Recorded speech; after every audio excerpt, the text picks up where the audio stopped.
Okay, maybe that intro was a little bit melodramatic. Maybe a little bit.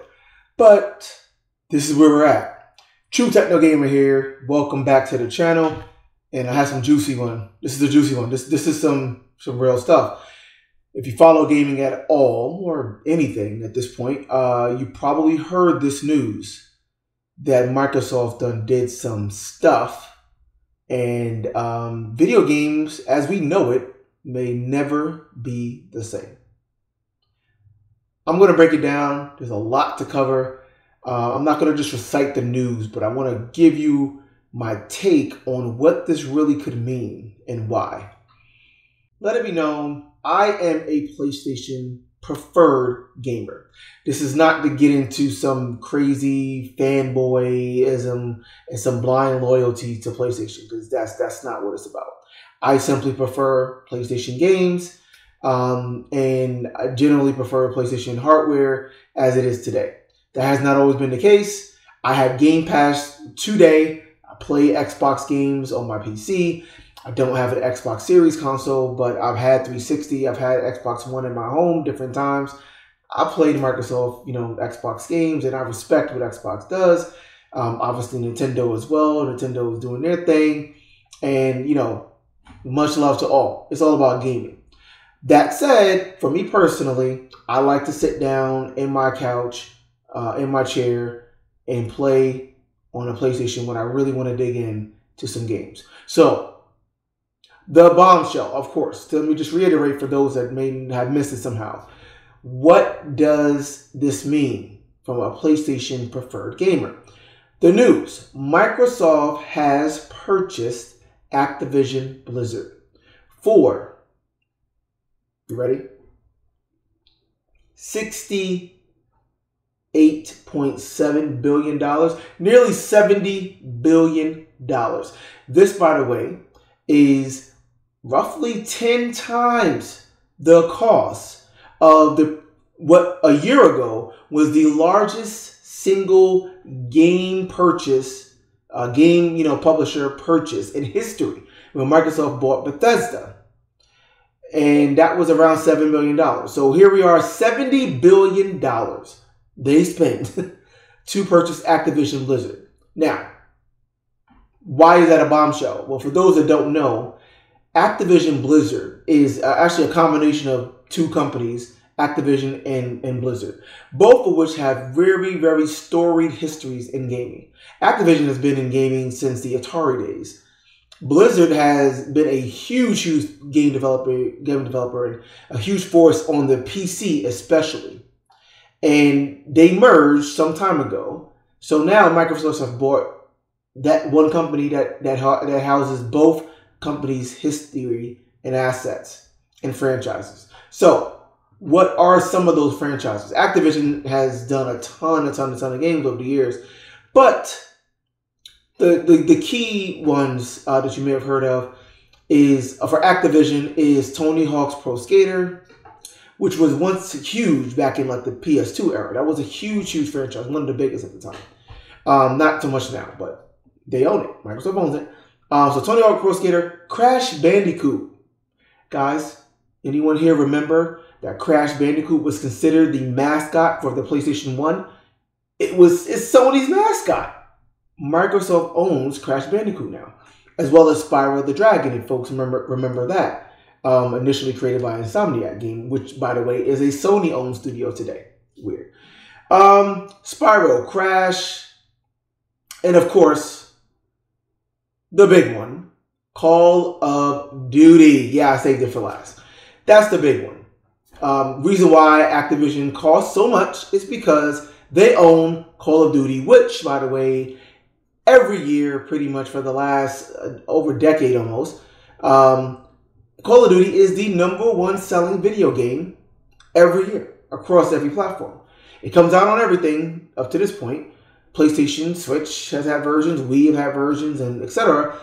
And it always does, even the bad years, even the worst cases, Call of Duty is still doing 10+ million sales on a bad year. This past year, in 2021, the #1 selling video game across all systems worldwide was Call of Duty Vanguard. Call of Duty Vanguard only came out in November. Call of Duty Vanguard was panned by critics, right? And most gamers. But it still was the #1 selling video game of 2021. And number 2 on that list was Call of Duty Cold War. The last year version of Call of Duty. That's what Call of Duty is, whether you like it or not. It's gotten kind of stale, and, you know, again, critically, it's not the same, and blah, blah, blah. It is arguably the biggest, if definitely one of the top, 2 or 3 biggest gaming franchises, individual games that you can buy today. And now Microsoft owns it. So what does that really mean? Big picture. Microsoft owning Call of Duty now means that Microsoft owns every top FPS shooter that exists in the video game industry today, except Battlefield, which is owned by EA. So Microsoft has Halo, Call of Duty, Overwatch from Blizzard now, Doom, Wolfenstein, Quake. All right, I mean, I'm probably missing another 1 or 2. Dude, you talk about Xbox being the place for shooters. They literally own every shooter except for Battlefield. Now, Sony doesn't have their own shooters anymore. They did dabble in that, and they tried. Killzone and Resistance in particular were the 2 biggest ones. They also had SOCOM, which was a third-person shooter back in the PS2 days. And all of those franchises at this point, I mean, they tried MAG, which was like, remember, like, I think it was like 100 plus players online that can get together and play. They've had things like PlanetSide for the Sony Online PC side of things. All of that stuff is dead and gone now, right? All of those franchises are dead. Sony kind of gave up on the FPS, and they basically said, you know what, we're going to invest and sign licensing deals with Call of Duty. Sony had a licensing deal with Call of Duty. Has a licensing deal with Call of Duty and marketing rights. And now Xbox bought it out. From a PlayStation gamer, what is that? What am I really feeling? I mean, on the surface of it, man, obviously it's a huge blow to Sony because, you know, Activision, again, Blizzard has things like Overwatch, World of Warcraft, Starcraft, big, you know, PC stuff, Diablo. Right? I mean, these are huge historic franchises. Microsoft owns all of that now. Most of those games, you know, I'm not a huge PC gamer, right? So most of those games aren't really that important to me, but I know they're important to others. And what this really means is Microsoft now has all of these franchises under their belt. And it means that all of these franchises will be made available on Game Pass, which means that people can play it with a really, really low barrier to entry, meaning you pay your $9.99 subscription fee, and you get access to all of these games. You can play them anytime, anywhere, on any platform. You can play Xbox on the Xbox Cloud from your mobile device, from your smartphone, from your PC or laptop, from your Xbox console now. I mean, you know, across all of this, you can get access to all of these games. And that's the only way you can play that right now, because you can't play. You probably won't be able to play it on PlayStation, right? I'll get to that more in a second. But I mean, I personally do not want the video game industry to devolve and degenerate into who has the most money to buy the most games and the most companies, most developers.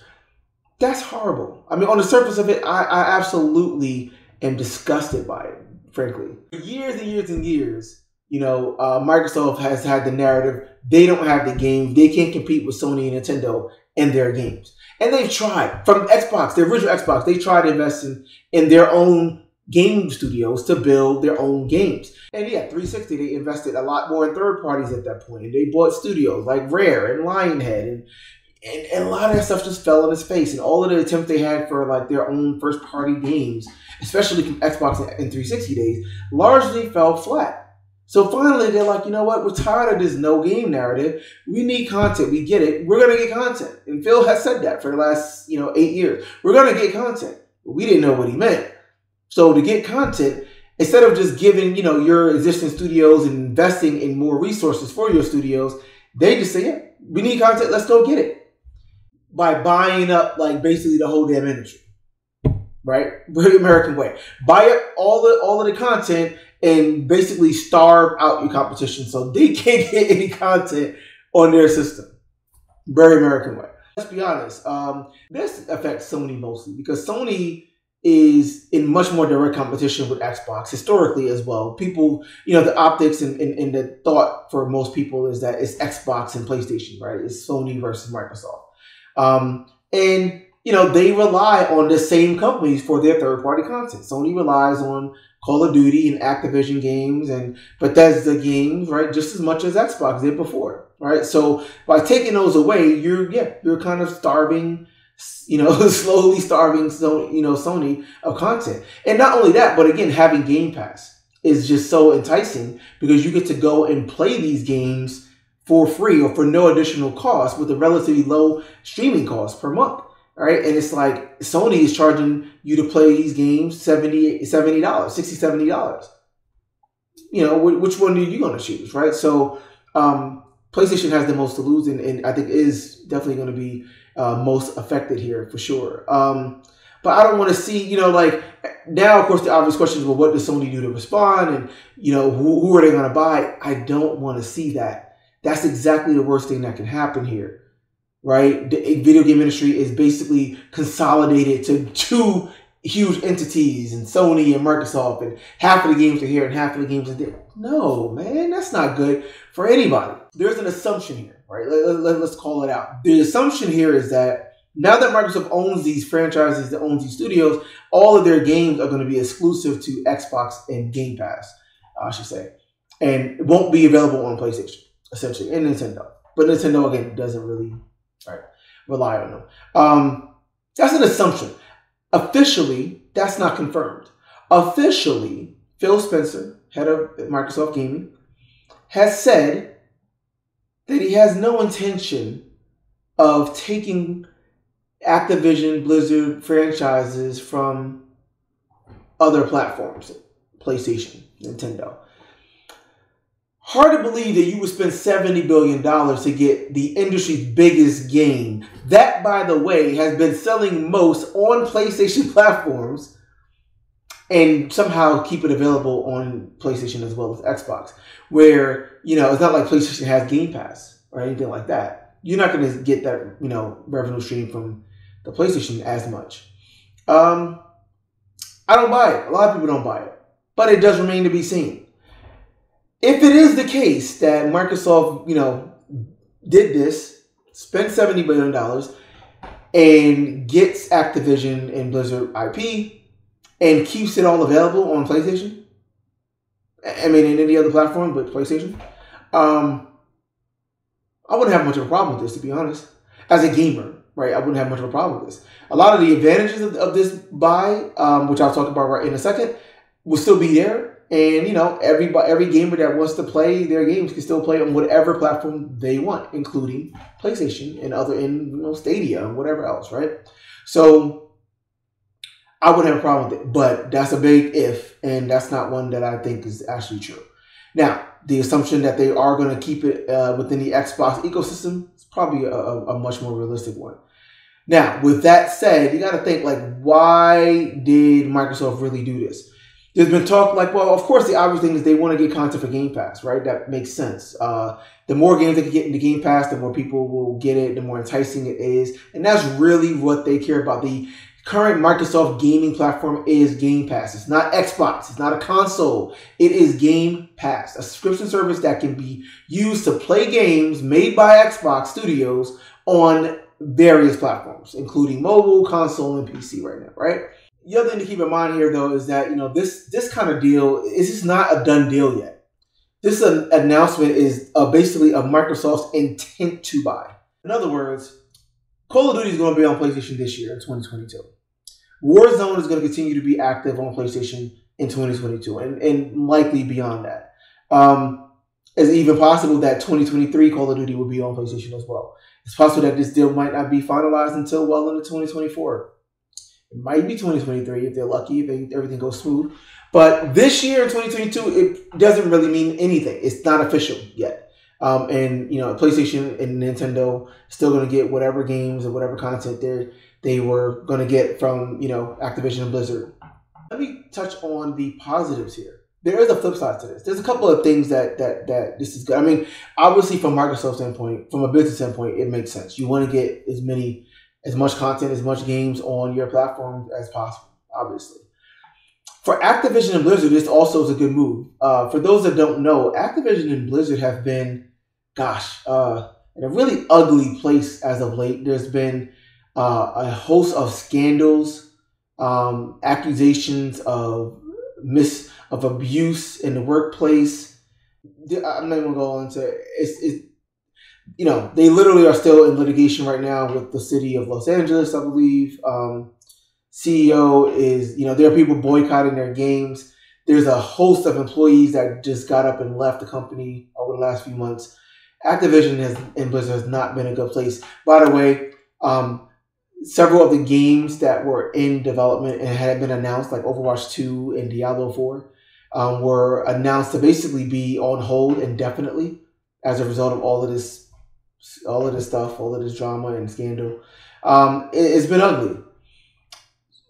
So when you look at it, you can see that, man, either Activision needs to get bought out, or there's a chance, Activision Blizzard, or there's a chance that they just may not exist in a year or two, if not sooner, right? It was that bad. So Microsoft coming in, swooping in to kind of save the day is just, what are the options? Do you want to see Activision Blizzard kind of fold and go away? Or, you want to see them continue to thrive and get back to making great games? Well, in order to do that, they almost certainly had to be bought out. And, Microsoft is one of the few companies equipped to spend $70 million to do that.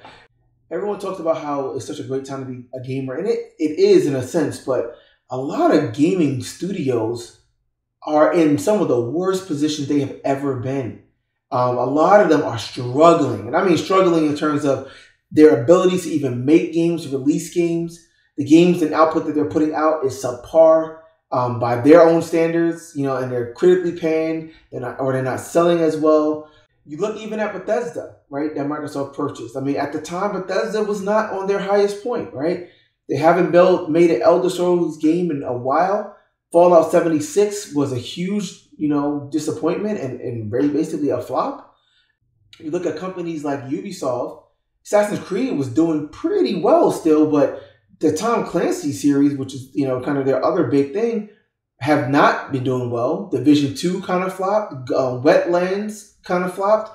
And the new games that they announced got such a negative reaction to just the trailer that they had to basically go back and rework it and announce that it's postponed indefinitely. I mean, that's horrible. It's ugly. Look at companies like EA. God, no, EA is on the rocks. They are just in the crapper, man. At one point, EA was my favorite game studio. Battlefield 2042, absolute horror story. It flopped. It got critically panned. They basically released it unfinished, and it's. I don't think it's going to be saved. It's just in the crapper. Need for Speed has been MIA. The last few Need for Speeds have done absolutely nothing. And they, said they were going to release a new Need for Speed game in 2021. It got delayed. They say to 2022, but no word. Madden has been on the decline for years. They tried to do a new IP in Anthem a few years ago. It initially got a lot of buzz from the initial trailer they put out, and then the game absolutely flopped hard. As hard as a game could flop. It's so hard nowadays. It's so expensive and so hard to make a quality game that's going to meet the expectations of the gamers. It really is hard. And if you do have a game that underperforms, the penalty and the consequence is severe, just in terms of the money lost, potentially the talent and resources lost. It's a lot. I don't envy game developers at all. But when you look at it like that, consolidation in gaming is something that seems almost like an inevitability. Hate to say it. And I thought more about it. Some people pointed this out, and it's like, yeah, you want to see Ubisoft, have what they need, have the resources, the talent, and the infrastructure they need to build their best games. You want to see Bethesda do the same. You want to see EA get back to doing the same. So, I mean, that's the positive way of looking at it. Again, it could be a good thing for Activision, clean up shop, get rid of the CEO finally and move on. The other part of this is, how can Sony really respond to this? Well, what I don't want to see, but is a possibility, is that they go and try to kind of get forced to buy up some content on their own. If they do that, what's at play? Well, you got companies like Take-Two, which owns NBA 2K, and of course the big one, Grand Theft Auto, which would be probably the only other game that would be on the level of Call of Duty in terms of overall sales and impact. The problem there is that Grand Theft Auto 5 initially came out, 2011? We're in 2022. We haven't seen a artistic render for Grand Theft Auto 6. There's word that Grand Theft Auto 6 is not something that we're going to see until 2025. Why does it take 15 years to build a Grand Theft Auto game? It's a serious question. I don't know what's going on with them, but I honestly wouldn't be that excited about, Sony buying or anyone buying Take-Two, because Grand Theft Auto is like a once in a generation game. Not game generation, like people generation. It's like a once in a decade or almost 2 decades game. Now it's going to be a big deal when it does come out, but geez, what's going to happen in the meantime, in the remaining 15-year time? So I don't know about that one, but that's huge. That would be on the table in theory. Ubisoft, that would be interesting. Ubisoft has a lot of games. Sony could get a lot of IP out of that, and some big ones like Assassin's Creed and own all the Tom Clancy. That will give them access to some shooters too, as well, in theory. And they've had a good relationship with Sony in the past. Who knows?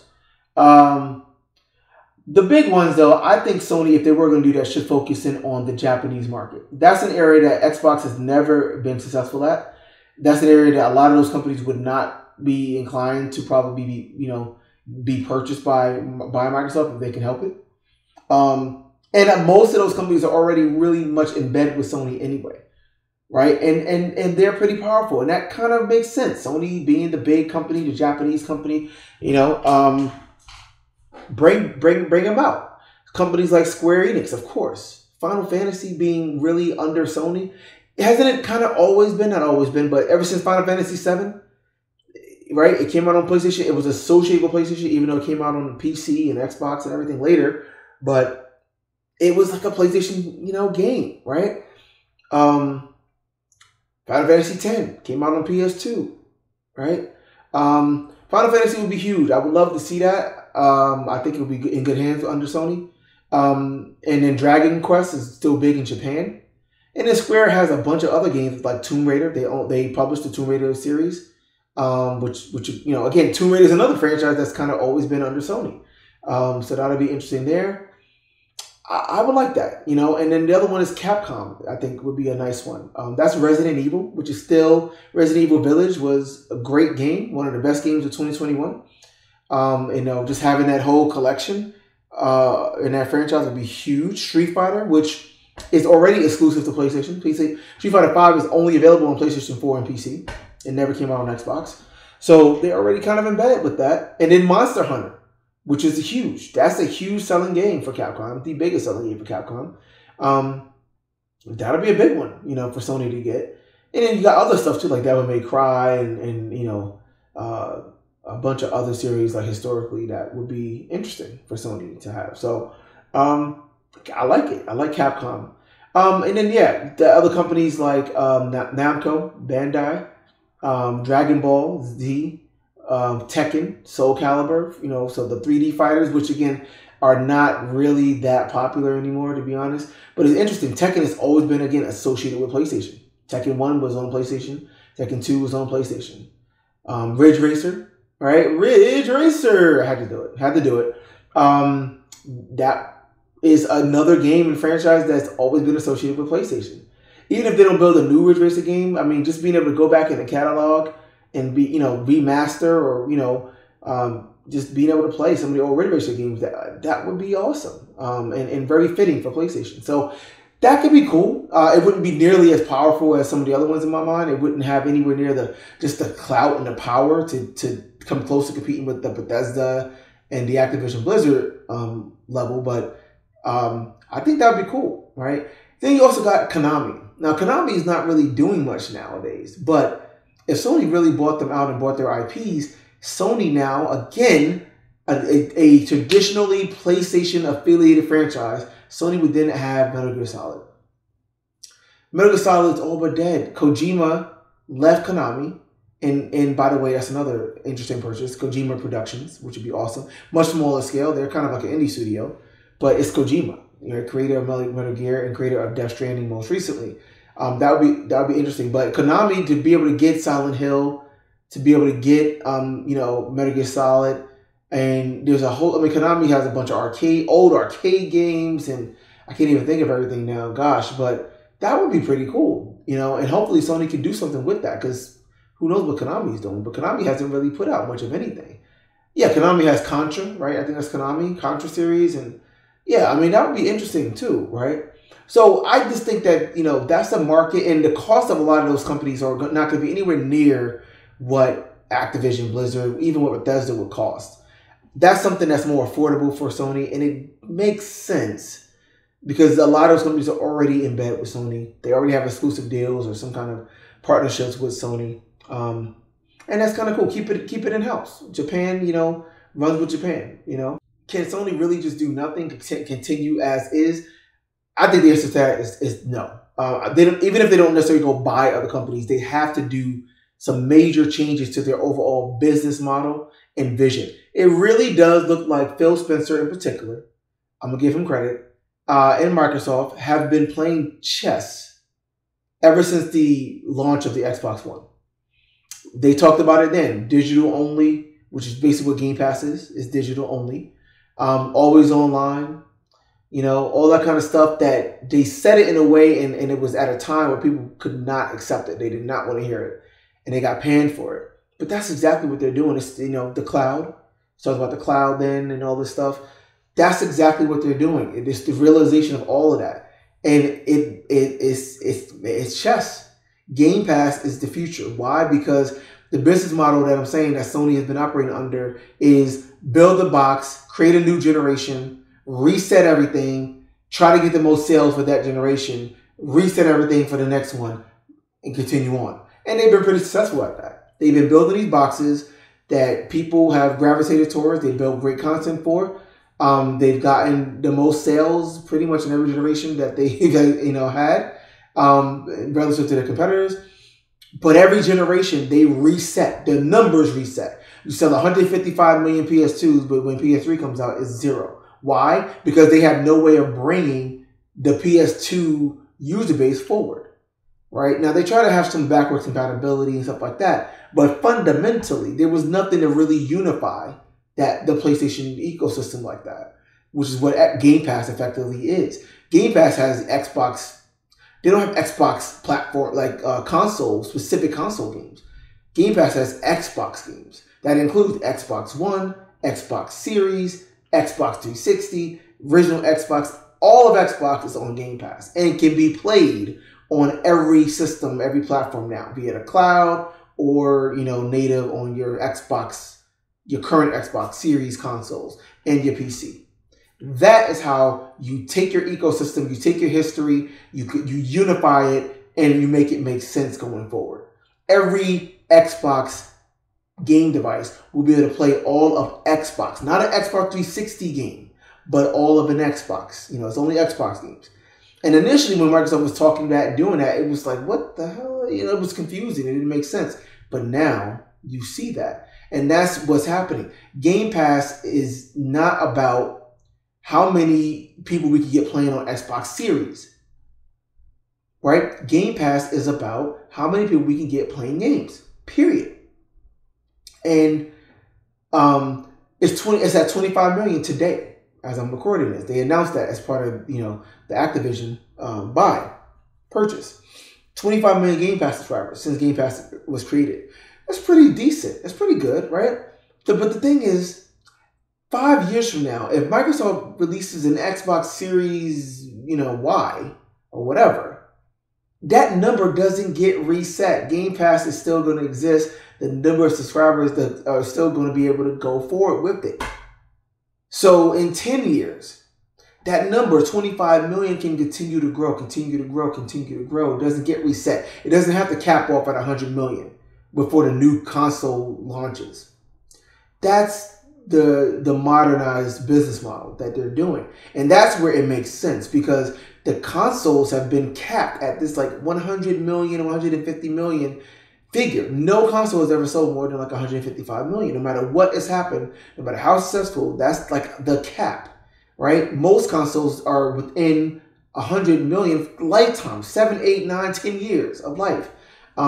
Nobody's ever been able to break out of that. Microsoft finally figured out the way. It's not about the box, right? If you want to break out of that, you create services, and what you care about is the gamer is gaming on your platform. And the platform is not just the box. At least it doesn't have to be just the box. Now, if Sony, think about it like this. From PS1 to PS5, Sony has probably had over 1 billion people gaming on PlayStation, right? But that's not a unified community. That's not a singular community. So now Sony's figure is, well, we got 100 plus million PS4s, and we have, almost 20 million PS5s. That's what they're looking at. No one's playing on PS3 anymore, for the most part. No one's playing on PS2 anymore, right? And they don't care about it because those boxes are dead. But they should, and they could, right? Because it's just people playing PlayStation games. So if Sony can find a way to create a Game Pass-like competitor, which they are supposedly doing and going to release this year. But what that needs to be, more than anything, is a way to basically bring all of PlayStation history into one service. So you can use the service and play Crash Bandicoot from the PS1 on your current PS5, or even ideally on your PS4 if you had a PS4, or on your PC eventually, or on your Sony TV, or your smartphone, etc., etc.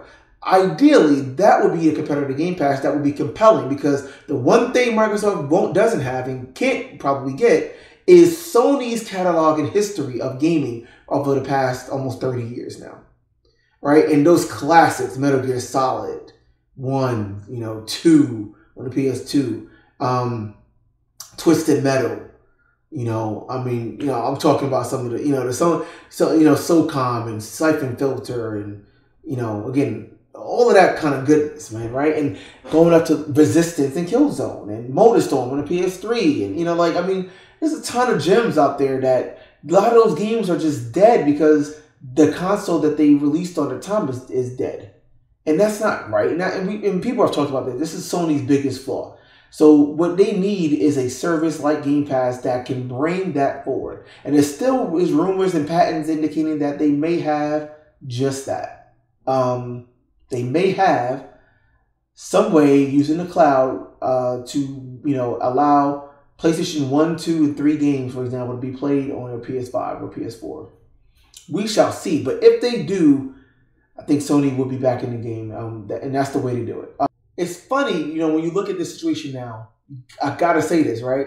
You look at this situation now, Microsoft is doing this, and now it's kind of like, oh my God, is Sony really in trouble? I don't ever want to see a video game world without PlayStation. And, what PlayStation has been meant to gaming, and what they continue to be for gaming, it's something I personally love. Right now, PS5 is still winning. PS4 absolutely killed Xbox One. PS5 is still beating the Xbox Series as it is right now. Xbox Series has a lot of more momentum. Xbox Series consoles won North America for the holiday season in 2021. A lot of it had to do with, PS5 shortages, and you still can't find them, and Sony can't make enough of them, that kind of thing. But still, they had a lot of momentum with Halo Infinite and Forza 5, its successes and critical acclaim. And, Xbox finally had a lot of games that came out last year too for Game Pass and for Xbox. Kudos to them. They have a lot of momentum. I think by the end of this year, we could absolutely see Xbox Series ahead based on this momentum with Activision and more Game Pass subscribers and stuff like that. Now, Sony has some big games coming this year too that should hopefully, keep gamers playing on PlayStation and bring some more people playing in, and hopefully they can address the chip shortages to get more PS5s out there. But it's interesting because Sony technically still is the market leader. They're still winning in the console space. Most developers are targeting PS5 first. They use PS5 as the lead platform. most developers are, excited to work on PS5. So it's interesting to see this. Like, oh my God, all this content going to Microsoft, and Microsoft is kind of trying to take over the industry essentially. And it's just like developers have got to be like, okay, I guess we go to Microsoft's side. I guess we start prioritizing the Xbox Series consoles and PC. And we kind of move away from Sony. That'd be sad. Sad day. But the vibe and the momentum now seems like Xbox is in position again to take over the world. But it's Sony's world still, right? But it seems like they're so behind in a way. This is interesting. They're not behind in sales, but they seem behind in almost every other way. And it is so funny that just back in 2013, man, Microsoft was saying all of this stuff that is coming to fruition now, and the whole world was against them. And everyone just thought they were crazy. And look at it now. I mean, it took time. They had patience. They got slammed year after year. You got no games. You got no games. You can't be Sony. You can't be Sony, And look at them now. I want to point out that when you look at the articles, all the news articles that mention this purchase, this buyout, they specifically say that even after this buyout, Microsoft Studios would then only be the third largest gaming company behind Tencent and Sony. Sony is still a bigger gaming company than Microsoft, even after this purchase. So it's not necessarily the end of the world. It's not doom and gloom. I was kind of, being facetious with the whole intro and everything. But the truth is, Sony is still a juggernaut and is still the powerhouse. But they do have work to do if they want to be competitive. They even if they don't go and buy studios, they have to invest in their own studios. They have to get games out faster. They can't have one game come out, one Gran Turismo, one God of War. They can't do that. They got to get more content out there that will make people want to play PlayStation games on PlayStation platforms. But they are still the juggernaut, and they are still the market leader. I'm going to reiterate. Sony's response to this ultimately is going to be absolutely critical to not only their future in gaming, but the future of the gaming industry. PlayStation has led. PlayStation has been an absolute force in the game industry for the last 25 years or so. How they respond and what they ultimately do is going to cement that the gaming will forever be changed, right? If they can't compete, it'll be the first time in over 3 decades or about 3 decades that the power landscape in gaming really would have changed. Sony has never lost. Sony has never been the lowest selling system. Sony has never been that niche platform. That'll be crazy. That'll be really interesting. It's going to be a very interesting year in 2022. All signs point to PS5 still doing well, still having a lot of demand. Sony has some big games coming. Sony has a new VR coming. Sony has a new gaming service coming that's supposed to be, again, a Game Pass-like competitor all this year.